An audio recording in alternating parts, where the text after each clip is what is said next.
Full News Headquarters.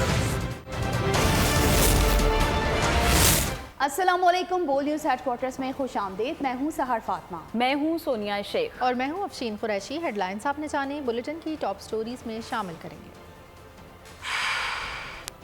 शाबाश शाबाश team Pakistan. फलस्तीनियों के सब्र की इंतहा। नवाज की वापसी की तैयारियां। फजलुर रहमान की घन गरज।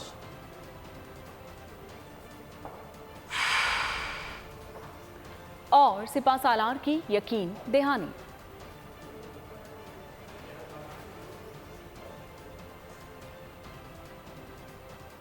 शाबाश शाहीनो शाबाश, पाकिस्तान ने तारीख रकम कर दी। वर्ल्ड कप में सबसे बड़ा हदफ हासिल कर लिया।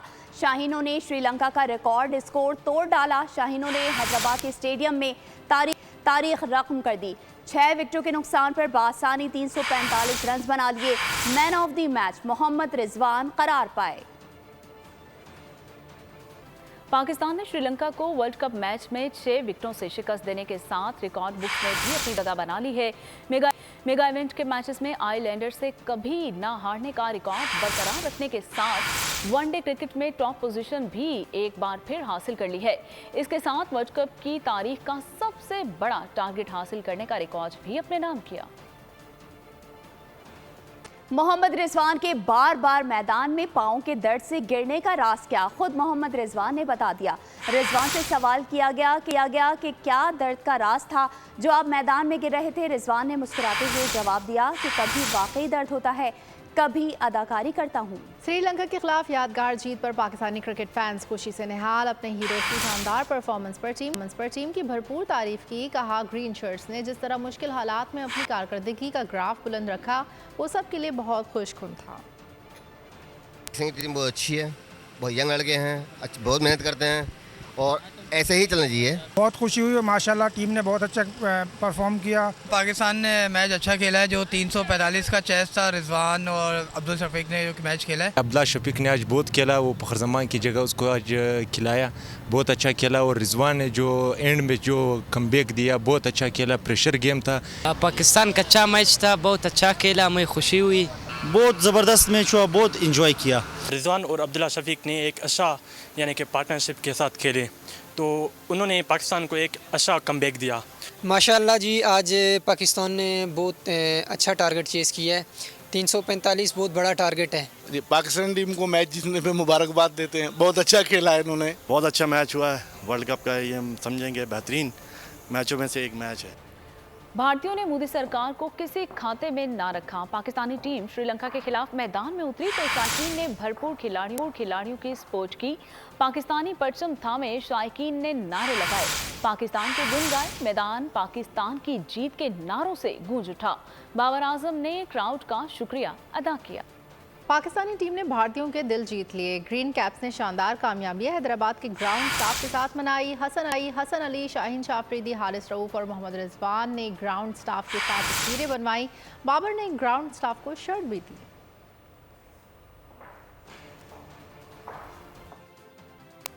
यहाँ आपको बताएं कि दिफाई चैंपियन इंग्लैंड ने बांग्लादेश को 137 रन से शिकस्त देकर इवेंट में पहली कामयाबी हासिल कर ली।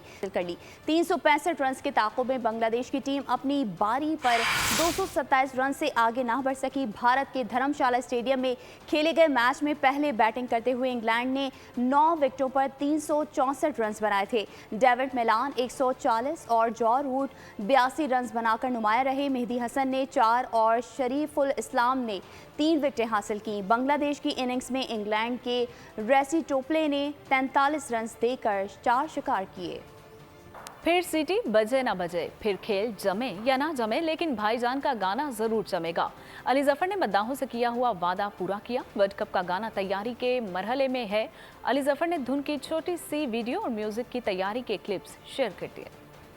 फ़लस्तीनियों के सब्र की इंतहा हो चुकी है। इसराइल के खिलाफ हमारा ऑपरेशन अपने दिफा में है। हमास के तर्जुमान डॉक्टर खालिद कदूमी की बोल से गुफ्तगू। कहा, इसराइली वजीर ने बयान दिया कि फ़लस्तीनियों को जीने का हक नहीं।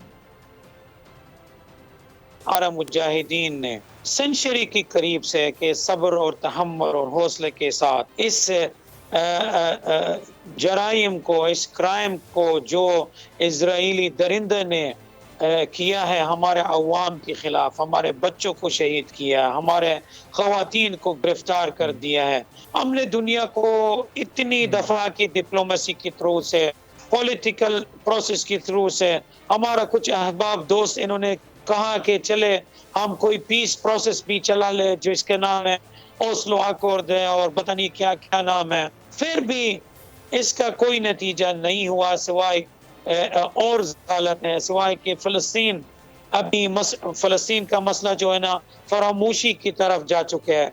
आखिरी इंटरव्यू इस मिनिस्टर ने जो दिया है वो कह रहा है कि फ़लस्तीनियों का कोई हक नहीं है जिंदगी का, इजराइलियों का हक है जिंदगी का। यानी उसका मतलब है हमारा खिलाफ है, हमें मारने का कोशिश कर रहे हैं, अवाम को मारने का कोशिश कर रहे हैं। तो तहम्मुल और पेशेंस का इंतहा हो गया हमारा तरफ से। अल्हम्दुलिल्लाह हमारा हाथ अभी सैकड़ों की तादाद इजरायली सोल्जर्स के प्रिजनर्स के तौर पे है। इसराइल की नाकाबिल तस्खीर दीवार, हमास के हमले के आगे रेत का ढेर निकली। हमास का इसराइल पर ताज़ा हमला अस्कलान पर रॉकेटों की बारिश कर दी गई। तल अबीब और अस्कलान में भगदड़ मच गई, सायरन बज उठे। 134 फौजियों समेत हलाक इसराइलियों की तादाद 1000 से भी तजावुज़ कर गई। सहयोनी फौज ने गजा के निहत्ते अवाम पर फॉस्फोरस बम बरसा दिए। इसराइली बमबारी से शहीद फ़लस्तीनियों की तादाद 849 हो गई। इजराइल पर हमास का हमला, इजराइलियों की अमवात में इजाफा, घर घर इजराइलियों की लाशें मिलने लगी। 30 अब तक लापता। गजा में 1,80,000 अफराद बेघर हो चुके हैं। खान यूनुस के मुर्दा खानों में मुर्दों के लिए जगह कम पड़ गई। गजा के बाशिंदों ने अक़वाम मुत्तहिदा के एक स्कूल में पनाह ली हुई है। इजरायली फ़िज़ाइया बिला इम्तियाज अस्पतालों, क्लिनिक्स और रिहायशी इमारतों को निशाना बना रही है। वाशिंगटन के इजरायली सिफारत खाने ने इजराइलियों की अमवात और जख्मी होने वालों की तादाद की तस्दीक की है, जिसके बाद ये हकीकत वाज़े हो गई है कि इजराइल हमास से अपने इलाके छुड़वाने में मुकम्मल तौर पर नाकाम हो गया है। दूसरी जानिब अक़वाम मुत्तहिदा ने इजराइल और हमास दोनों को जंगी जराइम का मुर्तकिब करार दिया है। उधर अमेरिकी सदर जो बाइडन ने हमास को दहशतगर्द तंजीम करार दे दिया। जो बाइडन ने कहा कि हमास दहशतगर्दी के सिवा कुछ नहीं जानती और अमेरिका इसराइल के साथ खड़ा है। इसराइल पर हमलों में 14 अमेरिकी शहरी भी हलाक हुए हैं। इसराइल को अपने दिफा के लिए जो कुछ भी दरकार हुआ देंगे। इसराइल को असलहा और आयरन डोम मिसाइल सिस्टम फराहम करेंगे। इसराइल को हमलों का जवाब देने का पूरा हक है। इसराइली शहरों पर हमास का कब्जा बरकरार। इसराइल की बमबारी के बावजूद हमास की जानिब से इसराइली शहरों पर रॉकेट और मार्टर हमले बराबर जारी हैं। यूक्रेन ने इसराइल की हिमायत का ऐलान किया है। अमेरिका ने बहरी बेड़ा इसराइल की मदद के लिए रवाना कर दिया है। इसकी शह पर इसराइल ने गजा की बंदरगाह को निशाना बनाना शुरू कर दिया। उधर इश्कालोन पर हमास ने रॉकेटों की बारिश कर रखी है। यमन के हौसी कबाइल ने वार्निंग दी है कि अगर अमेरिका ने खित्ते में मुदाखलत की तो भरपूर रद्द-ए-अमल देंगे। यमनी हौसी लीडर अब्दुल मालिक अल हौसी ने कहा है कि हम अमरीकियों पर ड्रोन समेत तमाम अस्करी ज़राए इस्तेमाल करेंगे। अमेरिका ने एक बार फिर ईरान पर इल्ज़ामात लगा दिए। अमेरिकी सलामती के मुशीर जैक सलवान बोले, ईरान हमास को हमलों के लिए मजबूर करता है। उसने हमास के अस्करी विंग की माली इमदाद का बड़ा हिस्सा फराहम किया है। ये देखना होगा कि ईरान को इस हमले का पहले से इल्म था और इस हमले की मनसूबाबंदी कैसे की गई। ईरान के रहबर आला आयतुल्ला खामनाई का कहना है कि हमास के इसराइल पर हमले में ईरान शरीक नहीं, लेकिन हम इसराइल पर हमला करने वालों के हाथ चूमते हैं। उन्होंने कहा कि इसराइल अपनी तबाही का खुद जिम्मेदार है। हमास की कार्रवाइयाँ इसराइल की जानिब से जारी मुजालिम का रद्द-ए-अमल है। काबिज इसराइली हुकूमत अपने जुराइम को मज़ीद बढ़ाने के लिए खुद को एक शिकार के तौर पर पेश करना चाहती है, जो कि गुमराहकुन है और इसका नतीजा बड़ी तबाही होगा। नवाज शरीफ आज लंदन से सऊदी अरब रवाना होंगे। पाकिस्तान आने के लिए दुबई में स्पेशल तैयारा बुक करा लिया गया। नून लीग ने 21 अक्टूबर से पहले नवाज शरीफ की वापसी से मुतालिक तमाम जलसे मनसूख कर दिए। सारे वसाइल और तवानाइयाँ 21 अक्टूबर के जलसे पर लगाई जाएंगी। नवाज शरीफ की वापसी की 11 तैयार, जिसमें साबिक वजीर आजम पाकिस्तान पहुंचेंगे। खुसूसी परवाज को उम्मीद पाकिस्तान का नाम दिया जाएगा। नवाज शरीफ जुमेरात को सऊदी अरब जाएंगे, फिर दुबई जाएंगे और 2 दिन बाद पाकिस्तान के लिए परवाज भरेंगे। नून लीग ने नवाज शरीफ की वतन वापसी से मुताल्लिक तमाम जलसे मंसूख कर दिए। सारा जोर 21 अक्टूबर के इस्तकबाल के लिए लगाने का फैसला किया गया है। जुमे को गुलशन रावी का जलसा मंसूख कर दिया गया। साद रफीक समेत दीगर रहनुमाओं के हलकों में कन्वेंशंस भी मंसूख हो गए। तमाम इजलास अब पार्टी सेक्रेटेरिएट मॉडल टाउन में होंगे। नवाज शरीफ वापसी पर जेल नहीं बल्कि अवाम में जाएंगे। नून लीग के सीनियर रहनुमा इसहाक डार कहते हैं नवाज शरीफ को अदालतों से जमानत मिल जाएगी, उनकी गिरफ्तारी की कोई वजह नहीं। बोले मईशत की बहाली बेहतरीन इंतकाम होगा। शहबाज शरीफ ने पैगाम में कहा कि 21 अक्टूबर को उम्मीद का सूरज तुलू होगा। डीआई खान के इलाके कुलाची में खुफिया इतलात पर फोर्सेस का ऑपरेशन। 2 मुख्तलिफ कार्रवाइयों में 2 दहशतगर्द हलाक हो गए हैं। ISPR के मुताबिक दहशतगर्द फायरिंग के तबादले में मारे गए हैं। दहशतगर्द इकराम सिक्योरिटी फोर्सेस पर हमलों में मुलविस था। दहशतगर्द पुलिस स्टेशन और रोडी चेक पोस्ट पर हमलों में भी मुलविस था। मिरान शाह में फोर्सेस और दहशतगर्दों में फायरिंग के तबादले में दहशतगर्द मारा गया। हलाक दहशतगर्दों से असलहा और गोला बारूद बरामद किया गया। बलूचिस्तान के ज़िला योब में दहशतगर्दों से मुकाबले में शहीद होने वाले मेजर रज़ा अली शाह और हवालदार निसार अहमद की नमाज जनाजा अदा। मेजर रज़ा अली शहीद की नमाज जनाजा आबाई इलाके सरगोधा, हवालदार निसार अहमद शहीद की नमाज जनाजा उनके आबाई इलाके विहाड़ी में अदा की गई। अमन और मईशत की बहाली का मिशन जारी रखे। अफवाज पाकिस्तान गैर कानूनी सरगर्मियों की रोकथाम के लिए मुकम्मल ताउन करेगी। आर्मी चीफ ने एपेक्स कमेटी इजलास में इंतजामिया को यकीन दहानी करवा दी। निगरान वज़ीर आज़म की ज़ेर सदारत बलूचिस्तान एपेक्स कमेटी के इजलास में गैर मुल्कियों की सिक्योरिटी, गैर कानूनी तारकीन वतन की वापसी, नेशनल एक्शन प्लान, इंसदाद स्मगलिंग, मनशियात ऑपरेशन पर ब्रीफिंग दी गई। ज़ख़ीरा अंदोज़ी और SIFC इक़दाम पर भी तफसीलात से आगाह किया गया। अनवारुल हक काकड़ ने सूबाई हुकूमत के इक़दामात पर एतमाद का इजहार किया।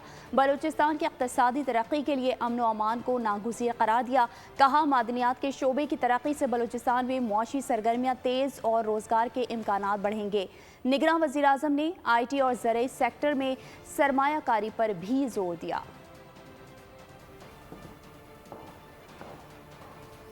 और सोने की कीमत में बड़ी कमी वाक़या हुई है। फी तोला सोना 15,500 रुपये सस्ता हो गया है। 24 कैरेट सोने की नई कीमत 1,99,500 रुपये हो गई है। 10 ग्राम सोना 13,540 रुपये सस्ता हुआ। नई कीमत 1,71,039 रुपये हो गई है। और डॉलर की गिरावट का सिलसिला भी मुसलसल जारी है। डॉलर मजीद ₹1.14 सस्ता हो गया है। इंटरबैंक में कीमत 280 रुपये 51 पैसे हो गई है। बेरोजगारी और महंगाई कम होगी, IMF ने पेशगोई कर दी। आलमी मिशन ने वर्ल्ड इकनॉमिक आउटलुक रिपोर्ट में बेरोजगारी 8% पर आने का इम्कान जाहिर कर दिया। गुज़श्ता माली साल बेरोजगारी की शरह 8.5% थी। रिपोर्ट के मुताबिक रवा साल मौशी शरह नमू 2.5% रहने का इम्कान है। महंगाई की शरह 23.6% रहेगी। 2028 तक GDP ग्रोथ 5% तक जाने का तखमीना। करंट अकाउंट खसारा GDP का 1.8% रहेगा। आलमी सतह पर कोरोना वबा और रूस यूक्रेन जंग के असरात भी बरकरार रहेंगे। आगे बढ़ेंगे, यहाँ आपको बताएंगे इसराइल और फ़लस्तीन के दरमियान हालात कशीदा हो गए। सऊदी काबीना का इजलास मुनक़िद किया गया। सऊदी अरब ने फ़लस्तीनी अवाम के साथ खड़े होने का ऐलान कर दिया। फरमा रवा शाह सलमान बिन अब्दुल अज़ीज़ की ज़ेर सदारत इजलास में गज़ा की सूरत हाल पर तशवीश का इजहार किया गया। सऊदी काबीना ने कहा कि वो खित्ते में अमन के ख्वाहां हैं, फ़लस्तीनी अवाम के जायज़ हुकूक़ के लिए हमेशा साथ देते आए हैं और देरपा अमन के लिए फ़लस्तीनी अवाम के साथ खड़े हैं। मोबाइल फ़ोन से तस्वीर बनाने के शौकीन अफराद के लिए अच्छी खबर। मारूफ मोबाइल साज कंपनी शाओमी ने जदीद टेक्नोलॉजी और बेहतरीन कैमरे से लैस नया मोबाइल फ़ोन 13i मुतारिफ करवा दिया है और लाहौर के मुकामी मॉल में मुनक़िदा तकरीब में मारूफ फोटोग्राफर्स ने शिरकत की है। शाओमी 13i की कैमरा क्वालिटी को बेहद सराहा गया है। शाओमी मोबाइल कंपनी के मार्केटिंग हेड सुफियान अहमद कहते हैं कि 13i मोबाइल की जदीद दौर की वो तमाम कैमरा खुसूसियात मौजूद हैं जो फोटोग्राफी के शौकीन अफराद की ज़रूरत हैं। आज हम बहुत एक्साइटेड हैं क्योंकि हमने Xiaomi की 13T सीरीज़ लॉन्च की है और आज हम यहाँ पे एग्जीबिशन करें जिसमें हमारे साथ 3 बहुत ही प्रेस्टीजियस फोटोग्राफर्स हैं, कमर परवेज़ साहब, इरफान हसन एंड आरफा उस्मान। और in this exhibition we have showcased their work which has been produced from this phone. Xiaomi 13T series, which has been co-engineered with Leica lenses. Or today, all of the audience which are visiting packages today, they can get their portraits done with all of these 3 major photographers and also get the hard copies of their pictures. And we're also going to make one big wall at our store where everybody can experience how they want to. Alkhidmat foundation के ज़ेरे एहतमाम Al Falah scholarship programme की कामयाब 25 साल मुकम्मल होने पर अजीम शान convention का इनेकाद किया गया, जिसमें सैकड़ों मुस्तहिक और ज़हीन तलबा को प्रोफेशनल एजुकेशन के लिए स्कॉलरशिप्स दी गई। इस मौके पर अल-खिदमत फाउंडेशन पाकिस्तान के मरकज़ी सदर मोहम्मद अब्दुल शकूर ने कहा है कि पाकिस्तान में हज़ारों की तादाद में होनहार तलबा हैं जो वसाइल की कमी के बाइस आला तालीम से महरूम है। अल-खिदमत अल-फलाह स्कॉलरशिप स्कीम ऐसे तलबा के लिए उम्मीद की किरण है। उन्होंने मज़ीद कहा कि गुज़िश्ता साल अल-खिदमत ने 1065 मुस्तहिक तलबा के वज़ाइफ फराहम किए थे। तकरीब में अल-खिदमत फाउंडेशन पाकिस्तान के सीनियर नायब सदर सैयद एहसानुल्लाह वक़ास, चेयरमैन अल-फलाह स्कॉलरशिप मजीद अहमद चौधरी ने भी शिरकत की।